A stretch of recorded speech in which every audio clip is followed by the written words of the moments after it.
गुरघासीदास विश्वविद्यालय की अगर यूएसपी जानने की कोशिश करें तो क्या है? विद्यार्थी अभी पढ़ रहे हैं। 1,500 बाइक का ऑर्डर मतलब करीब 25 करोड़ रुपए का ऑर्डर विद्यार्थियों के पास। तो क्या सर ये सब सेंट्रल यूनिवर्सिटी हो जाने की वजह से ये सारी फैसिलिटी है? पढ़ने में आ रहा था कि फार्मेसी का बड़ा नाम है यहाँ पे। कभी समोसे मिल गए, कभी सैंडविचेस मिल गए। फंड कहाँ से आते हैं? मैं एनआईटी में भी जब डायरेक्टर सर से बात कर रहा था वहाँ पे जी, तो मैं पूछ रहा था कि सीएसआर फंड्स कैसे और क्यों जरूरी होते हैं इतना? अकेले कुलपति से कुछ नहीं होता है, अकेले कर्मचारी से भी कुछ नहीं होगा। जब आपस में सब लोग मिल करके एक संयुक्त प्रयास करते हैं तो एक अच्छी संस्था बनती है, और उसका उदाहरण गुरघासीदास विश्वविद्यालय है। जैसे छात्र बोलते हैं पढ़ाई अच्छी हो जाती है और मान लीजिए कि यहाँ पे प्रैक्टिकल की व्यवस्थाएं हो जाती है, लेकिन सर पढ़ाई के अलावा ऐसी कौन सी अपॉर्चुनिटीज है जिस पे आपका फोकस रहा हो लास्ट 4-5 साल? हमारे यहाँ हर बच्चे के लिए नौकरी है। अभी हमारे ट्रेनिंग एंड प्लेसमेंट ऑफिसर आए थे, बता रहे थे अभी पिछले हफ्ते 55 बच्चों का प्लेसमेंट हुआ। सर गुजरात से छत्तीसगढ़ आते हैं, क्या अलग दिखते हैं और क्या संदेश देंगे उन सारे छात्रों को जो देश के अलग अलग कोनों में हैं? नमस्कार, मैं प्रोफेसर आलोक कुमार चक्रवाल, कुलपति गुरघासीदास केंद्रीय विश्वविद्यालय, बिलासपुर, छत्तीसगढ़। हमारे साथ है कुलपति महोदय और जानेंगे कुलपति सर से गुरघासीदास विश्वविद्यालय की अगर यूएसपी जानने की कोशिश करें तो क्या है सर? गुरघासीदास विश्वविद्यालय एक सेंटेंस में कहा जाए तो ये ऐसा विश्वविद्यालय जिसने राष्ट्रीय शिक्षा नीति 2020 को समग्र रूप में लागू किया है। अब उसको समझने के लिए राष्ट्रीय शिक्षा नीति का पूरा व्यापक मसौदा पढ़ना पड़ेगा। एक जो बेसिक उसका ऑब्जेक्टिव है to produce well rounded graduates, यानी हमारे विश्वविद्यालय से निकला हुआ कोई भी विद्यार्थी जी अपने जीवन में सफल होगा ही होगा। ये इस विश्वविद्यालय की खासियत है। चाहे वो नौकरी करे, चाहे वो व्यवसाय करे, चाहे वो किसी कला के क्षेत्र में जाए। अभी करीब पिछले 10 दिन पहले ही हमारे विश्वविद्यालय का जो H-इंडेक्स होता है, जिसे बैरोमीटर कह सकते हैं, किसी विश्वविद्यालय का साइंटिफिक बैरोमीटर, तो वो 100 के ऊपर चला गया, जो बहुत ही कम संस्थाओं का होता है। अभी पिछले सप्ताह ही हमारा जो आर्टिफिशियल इंटेलिजेंस की रैंकिंग आई है, पूरे देश में हमारा क्रम 22वां है। यानी छत्तीसगढ़ की एकमात्र केंद्रीय विश्वविद्यालय देश के बड़े बड़े IITs और आईसर और ऐसी संस्थाओं को की लाइन में खड़ी है, जहां पर जाना लोगों के लिए गर्व की बात होती है। यह विश्वविद्यालय विद्यार्थियों का संपूर्ण विकास करती है। एक रॉट लर्निंग जिसे कहते हैं, वो पुरानी जो लर्निंग पद्धति है उससे हट करके बच्चों को एक्सपीरियंशियल लर्निंग देती है, उनका प्लेसमेंट करती है, उनको सही जगह पे ले जाती है। हमारे कुछ बच्चे अच्छा स्टार्टअप चला रहे हैं। कुल मिलाकर के आज की तारीख में हमारे लगभग 56 स्टार्टअप्स हैं और वो सारे स्टार्टअप अच्छा कर रहे हैं। जैसे हमारे ई-बाइक का स्टार्टअप है, जिसमें अभी पिछले दिनों हमारे विद्यार्थियों ने बताया कि उनके पास 1,500 बाइक का ऑर्डर है। विद्यार्थी अभी पढ़ रहे हैं। 1,500 बाइक का ऑर्डर मतलब करीब 25 करोड़ रुपए का ऑर्डर विद्यार्थियों के पास है। इसके साथ ही हमारी जो विद्यार्थी है जिसका सॉफ्टवेयर का स्टार्टअप है, उसके पास सालाना टर्नओवर शायद 9 करोड़ रुपए का है। तो ये विद्यार्थी यहाँ से सक्षम बन के निकल रहा है। पिछले वर्ष का हमारा हाईएस्ट जो पैकेज गया है वो 55 लाख रुपए का था। अच्छा, कैश पैकेज। अदर फैसिलिटीज को अगर मिला लिया जाए तो मुझे लगता है कि शायद वो 1 करोड़ के आसपास चला जाएगा। तो ये विश्वविद्यालय A++ यूनिवर्सिटी है, जो अपने आप में एक बहुत बड़ा सर्टिफिकेशन है। हमारे QS रैंकिंग में अच्छा स्थान है। क्वार्टरली स्टैंडर्ड्स जो है पूरी दुनिया में इसको वर्ल्ड रैंकिंग के नाम से जाना था। तो क्या सर ये सब सेंट्रल यूनिवर्सिटी हो जाने की वजह से ये सारी फैसिलिटी है? कई स्टूडेंट पूछते हैं ना कि प्रदेश में इतनी सारी यूनिवर्सिटियां हैं, ये सेंट्रल यूनिवर्सिटी में ही पढ़ने के लिए बच्चे ऐसा क्यों? देखिए, कोई भी विश्वविद्यालय अच्छा हो सकता है। देखिए, सिंपल सी बात है, हमें फंड केंद्र से आता है, हम केंद्र के नियमों से चलते हैं। राज्य विश्वविद्यालयों को पैसा राज्य से आता है। हाँ, कुछ अनुदान उनको विश्वविद्यालय अनुदान आयोग से मिलता है, या PM ऊषा या रूसा का फंड कुछ राज्य के विश्वविद्यालयों को आता है, वो उनके अपने पैरामीटर्स पे आते हैं। अदरवाइज विश्वविद्यालय का काम करने का तरीका तो एक ही होता है, टीचिंग, रिसर्च, एक्सटेंशन। ये 3 चीजें हैं जिनको एक विश्वविद्यालय को करना है और हर अध्यापक को करना है। तो ये डिपेंड करता है कि विश्वविद्यालय कैसे चला रहा है। बाकी डिफरेंशिएट करेंगे तो बहुत सारी डिफरेंशिएशन है, मगर देश में बहुत सारे राज्य विश्वविद्यालय हैं जो अच्छा कर रहे हैं, ऐसा नहीं है। छत्तीसगढ़ को लेकर के मैं कोई विशेष टिप्पणी नहीं। पढ़ने में आ रहा था कि फार्मेसी का बड़ा नाम है यहाँ पे। हाँ, हमारा जो फार्मेसी है वो NRF रैंकिंग में 47वें स्थान पर है। जी। मतलब टॉप 50 में, टॉप 100 में भी नहीं है। और हमारे यहाँ के फार्मासिस्ट पूरे देश में जा रहे हैं, विदेशों में भी। क्या वजह है सर? बेसिक चीज़ है, रिसर्च इंफ्रास्ट्रक्चर है, अच्छी क्वालिफाइड फैकल्टी मेंबर्स हैं, लेबोरेटरी में करने के लिए अच्छे केमिकल्स मिलते हैं, एक्सपीरियंशियल लर्निंग दिया जाता है, केवल उनको फार्मेसी तक नहीं सीमित रखा जाता है। बैगाव जो यहाँ के छत्तीसगढ़ के जो ट्राइबल जो वैद्य कहे जा सकते हैं, उसके बाद फाइटोकेमिकल पर भी यहाँ के बच्चे काम कर रहे हैं। तो ऐसी चीज़ें हैं जो एक, देखिए इस विश्वविद्यालय में अनेक ऐसी सामाजिक सरोकार की योजनाएं चल रही हैं जिनका कोई सरकारी आदेश नहीं है। जैसे फॉर एग्जाम्पल, हम 2500 बच्चों को प्रतिदिन 10 रुपए में खाना खिलाते हैं, जिसको स्वाभिमान थाली के लिए के नाम से जाना जाता है। सप्ताह में 1 या 2 कुलपति देश के मुझसे फोन करके पूछ ही लेते कि ये कैसे चलाते, क्यों चलाते हैं। इसका कोई सरकारी आदेश तो नहीं था, मगर इसके होने से विश्वविद्यालय में बच्चों के अंदर एक खुशी का माहौल है, पढ़ाई लिखाई को लेकर के वो चिंतित नहीं है।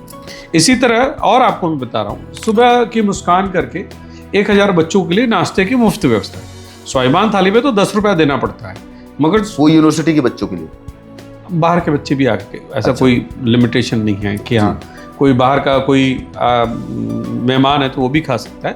10 रुपए का शुल्क देना पड़ेगा। देखिए, खाने के लिए किसी को मना नहीं कर सकते, मगर कैंपस में ज़्यादातर कैंपस के ही बच्चे आएंगे, बाहर के बच्चों का आने का।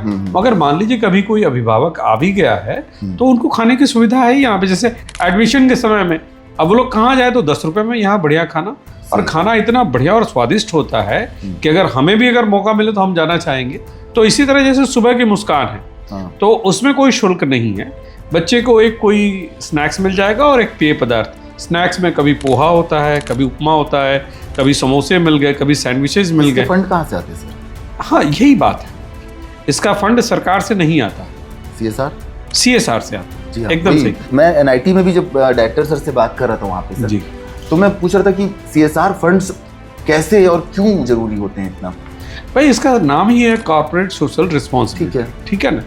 और कंपनी अधिनियम में बहुत स्पष्ट रूप से लिखा गया है कि जिस कंपनी का 5 करोड़ से ज़्यादा का प्रॉफिट है, नेट प्रॉफिट, जिनकी नेटवर्थ 500 करोड़ तक की है, या जिनका वॉल्यूम 1000 करोड़ से ऊपर का है, ऐसी सभी कंपनियों को अपनी नेट प्रॉफिट का 2% कॉर्पोरेट सोशल रिस्पॉन्सिबिलिटी के लिए खर्च करना पड़ेगा। तो कुछ कंपनियां अभी, जैसे एक कंपनी ने हमें, रजिस्ट्रार साहब हमारे बैठे हुए थे, 2 करोड़ रुपया उन्होंने हमें रिसोर्सेज के लिए, लाइब्रेरी के लिए दिया जी।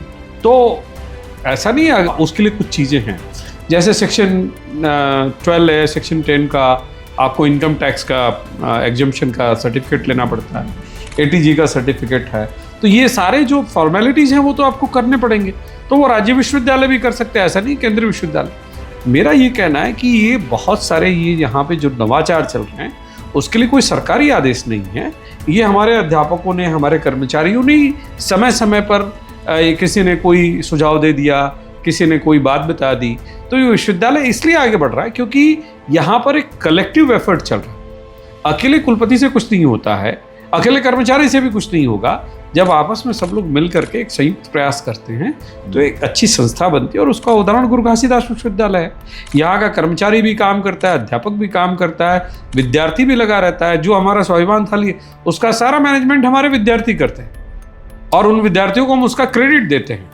जैसे छात्र बोलते हैं पढ़ाई अच्छी हो जाती है, और मान लीजिए कि यहाँ पे प्रैक्टिकल की भी व्यवस्थाएं हो जाती है, लेकिन सर पढ़ाई के अलावा ऐसी कौन सी अपॉर्चुनिटीज है जिस पे आपका फोकस रहा हो लास्ट 4-5 साल? मेरा फोकस नहीं है, बच्चे स्वयं ही कर रहे हैं। जैसे हमारे यहाँ अर्चिन्स हैं, तो जो बच्चे कला के क्षेत्र में जाना चाहते हैं, नाट्य, हमारे कई बच्चे जो नेशनल स्कूल ऑफ ड्रामा तक गए, तो अर्चिन्स है जो नाटक में बच्चों को ट्रेन करता है।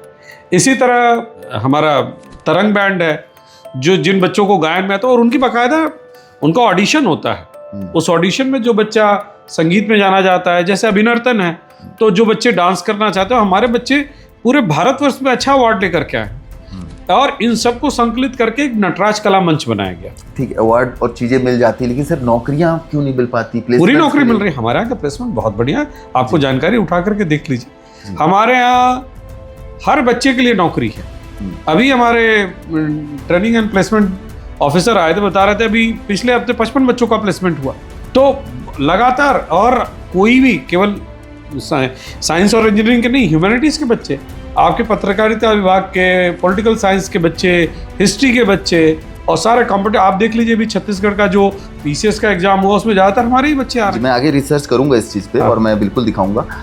सर, गुजरात से छत्तीसगढ़ आते हैं, क्या अलग दिखते हैं और क्या संदेश देंगे उन सारे छात्रों को जो देश के अलग अलग कोनों में हैं अपनी यूनिवर्सिटी को लेकर? गुजरात में जो सबसे बड़ी चीज़ है जी, वहाँ लोग उद्यमिता को प्राथमिकता देते हैं जी, और वही उद्यमिता को प्राथमिकता देने का प्रयास मैंने भी यहाँ पे किया है। जी, मेरे एक्टिव लाइफ का मैक्सिमम टाइम मैंने गुजरात में ही गुजारा जी, और काम करने में किसी को कोई शर्म नहीं है। लोग आर्थिक काम करने के लिए सभी लोग और शांति प्रिय लोग हैं, अच्छे लोग हैं। तो वहाँ पर आर्थिक उत्पादकता कैसे लाया जाए इस चीज़ को हमने देखा और वही चीज़ यहाँ पर लाने का प्रयास किया जा रहा है। सर, मैं आपसे जानना चाह रहा था कि यहाँ जो बच्चे पर्टिकुलर एक सब्जेक्ट पे पढ़ाई करने के लिए आए हुए हैं, फॉर एन एग्जांपल बीकॉम के लिए कोई बच्चा पढ़ाई करने आया हुआ है, तो वो कॉमर्स सब्जेक्ट के अलावा किस किस टाइप की यहाँ पे स्किल्स डेवलप कर सकता है जो अपनी को करिकुलर एक्टिविटीज़ या अपॉर्चुनिटीज़ के लिए उसके हेल्प करेंगे उसको फ्यूचर में? देखिए, सबसे पहली बात यह है कि राष्ट्रीय शिक्षा नीति को आप समझिए। राष्ट्रीय शिक्षा नीति ने इस तरह के सारे जो पार्टीशंस थे उनको हटा दिया है। ओके। तो कोई भी बच्चा कोई भी विषय, कोई भी कौशल, कोई भी स्किल, कोई भी एबिलिटी सीख सकता है और उसके लिए उसको क्रेडिट दिया जाएगा। एनसीआरएफ ये कहता है कि बच्चा 15 घंटे अगर क्लास में पढ़ता है तो 1 क्रेडिट मिलेगा, 30 घंटे लैब में बिताता है तो 1 क्रेडिट मिलेगा और 45 घंटे फील्ड में बिताता है तो 1 क्रेडिट मिलेगा। अब मान लीजिए कोई बीकॉम कर रहा बच्चा है, वो मशरूम प्रोडक्शन करना चाहता है, सॉफ्टवेयर बनाना चाहता है। अभी पिछले 3 महीने में यहाँ पर 17 अलग अलग स्किल्स के ऊपर वर्कशॉप्स हुए। ओके। और जिसमें केवल विश्वविद्यालय के नहीं, बाहर के लोग भी पार्टिसिपेट किए। Entrepreneurship development institute of India, जो जिसको एडीआई के आई के नाम से जानते हैं, उनके साथ मिलकर के हमने उद्यमिता के विकास के ऊपर यहाँ पे प्रोग्राम्स कराएं, कोर्सेज कराएं। तो बच्चे को ये स्वतंत्रता है कि किसी भी विषय को वो सीख सकता है और जो सीखेगा उसके लिए उसको क्रेडिट मिलेगी और वो अपने डिग्री में उसका उपयोग कर सकता है। जैसे ही बच्चे ये स्वाभिमान थाली में काम करते हैं उसके लिए उनको एडिशनल क्रेडिट मिलता है।